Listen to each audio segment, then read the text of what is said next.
মধ্যপ্রাচ্যের আকাশে আবারও যুদ্ধের কালো মেঘ ঘনিয়ে উঠছে।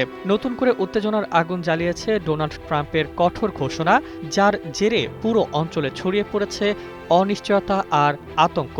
তার বক্তব্যের পরই পাল্টা অবস্থান নিয়েছে ইরান, আর তাতেই আবারও আলোচনায় উঠে এসেছে সম্ভাব্য নতুন সংঘাতের আশঙ্কা।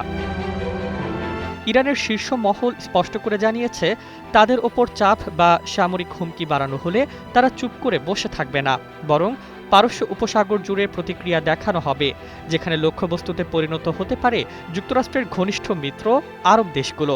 এতে করে সৌদি আরব, সংযুক্ত আরব আমিরাত সহ উপসাগরীয় অঞ্চলের গুরুত্বপূর্ণ রাষ্ট্রগুলো নতুন করে ঝুঁকির মুখে পড়েছে।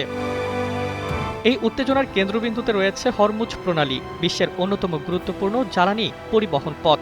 এখানে সামান্য অস্থিরতাও বৈশ্বিক তেলের বাজারে বড় ধরনের প্রভাব ফেলতে পারে। ফলে সম্ভাব্য হামলার আশঙ্কা শুধু আঞ্চলিক নয়, আন্তর্জাতিক অর্থনীতির জন্য বড় হুমকি হয়ে দাঁড়িয়েছে।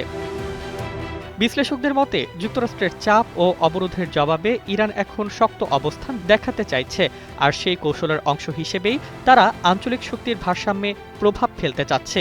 তবে এই পাল্টাপাল্টি হুমকি পরিস্থিতিকে দ্রুত সংঘাতের দিকে ঠেলে দিতে পারে।